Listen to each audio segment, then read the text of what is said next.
there's some big problem in the cardiovascular system, and that is you got to get the red blood cells to pass through the capillaries, and the capillaries are, many of them, most of them, are half the diameter of the red blood cell. So, it's like you got to squeeze. It's sort of like stuffing like your toilet gets stopped. You take a plunger and you plunge, and you need to exert a bit of energy to clear the toilet. Well, nature has to exert a bit of energy to push those red blood cells through the capillaries.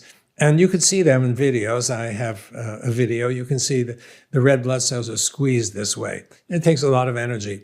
A Russian guy calculated if the left ventricle is responsible for supplying that kind of energy, the amount of pressure that would have to be developed is something like 1,000,000 times the pressure that it actually develops. That's high blood pressure, 1,000,000 times. So obviously there's something else that's going on.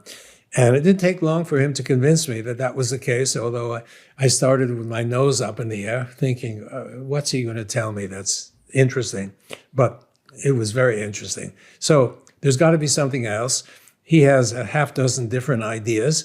I had another idea. In the laboratory, we found that if we take a hydrophilic tube, like a straw, and immerse it in water, we found that flow goes through the tube. Now, we would never expect it because usually you need a pressure gradient to shove fluid through a tube. Like your heart establishes pressure and the flow goes through the large arteries, but it doesn't. And we found the energy is coming from infrared light from outside, to make a long story short. So I'm thinking it could be that the vessels themselves, just like the tube, the vessels are actually helping to drive the flow. We found that experimentally that was the case.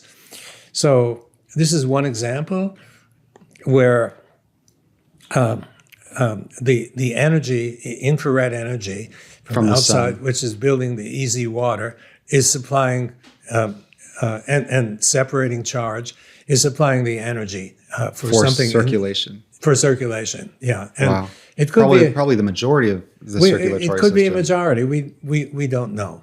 We haven't gotten there yet, but it's either a majority or a minority. You're probably not aware. I think a lot of people are not aware. We all think it's ATP, a high energy phosphate, and ATP that's supplying our energy. That was my thought. Yeah. Yeah. Well, everybody grows up with that thought. Same with me, until I found out that there were challenges to this point of view. And one of the challenges is by two guys who I know. I almost did a postdoctoral fellowship with one of them, and I came to realize only recently that these guys did a classical study. They challenged the idea that ATP has a high energy phosphate. They did extensive studies, and they concluded that in ATP, there's nothing special. The phosphate energy is just like any other phosphate in any other molecule.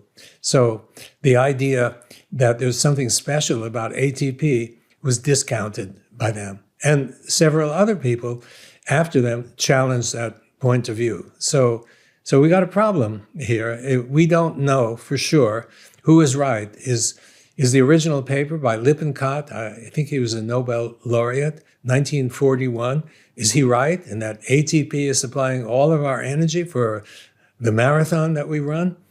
Or is it possible that electrical energy from easy water is supplying certainly some of it, but it could be all of it? We don't know. It's so critical that these studies need to be followed up to see who's right. Is it ATP? Is it electrical energy? Is it both, or what? But either way, foundationally though, structured water seems to have some sort of foundational effect on all life, obviously, but health specifically. It seems for human bodies, for plants, it seems like if we are mostly water and water has these unique properties, then there's something to be explored here for sure. Maybe we don't know exactly all of the health benefits yet of it, but we definitely, there's information based on what you said about the circulatory system. And obviously circulatory system is a foundational system, in the It's body absolutely for health, yeah. So the fact that it would have influenced that.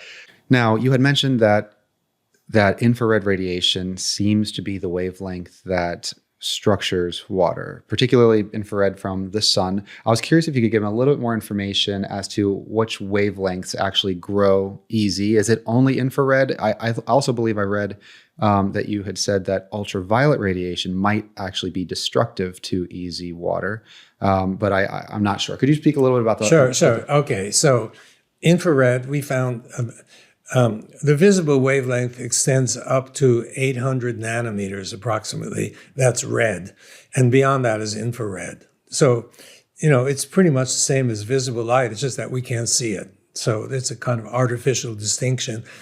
But we did find that red, the long wavelength red near 800 nanometers, has an effect on building EZ. It's just that when you get to 1,000 nanometers and particularly to 3,000 nanometers, it has a ultra powerful effect. It's really strong. We went up to 5 micrometer, 5,000 nanometers, and we experimentally couldn't extend beyond that. But infrared in the range of 800 nanometers to 5 micrometers, it's all pretty powerful, with 3 micrometers being the peak. And red. And now there are all kinds of therapies, by the way, that use red and use infrared. As far as ultraviolet, that's at the opposite end of the spectrum, the very short wavelength. We didn't find that any expansion of the EZ when exposed to ultraviolet light.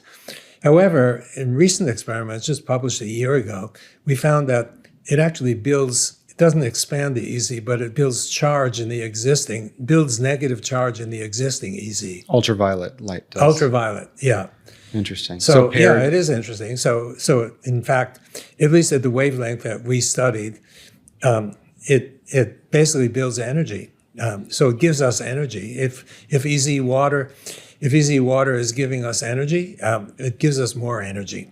Interesting. So it's like infrared portion of the light spectrum creates the battery, right? Or creates the EZ, and then ultraviolet, it's like trickle charging that battery or keeping the flow of energy through there. Well, yeah, but it's not one or the other.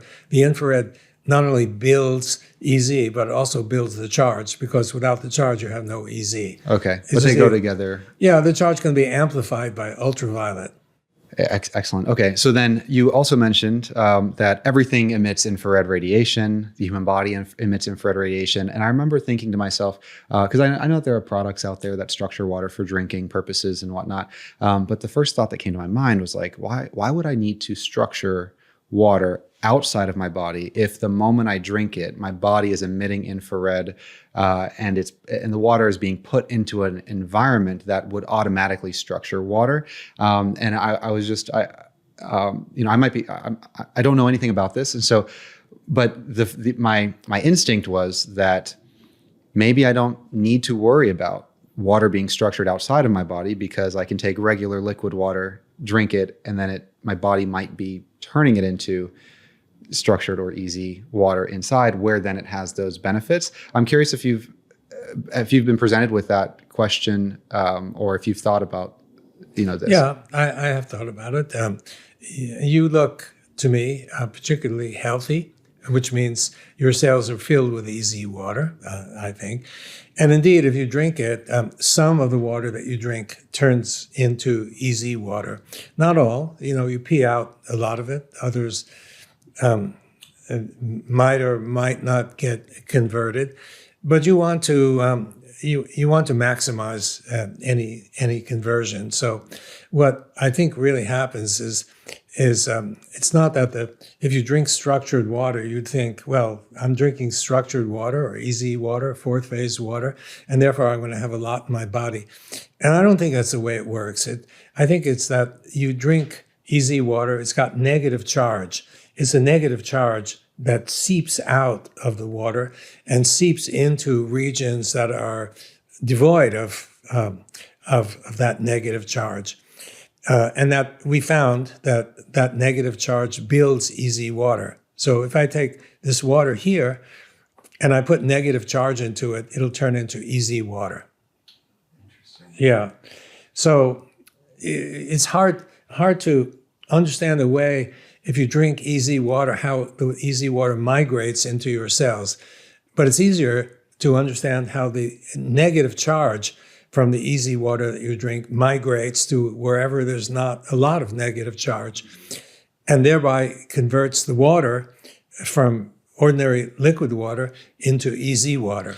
I want to share what this podcast is all about. You see, I'm on this journey to design the healthiest home in the world. That's why I sit down with brilliant minds across biology, medicine, design, and more, all with one goal in mind: a home tuned to human biology. This is where I brainstorm, where we explore what it really means to create a home that heals. If that sounds like something you care about, hit subscribe, and let's see where this goes.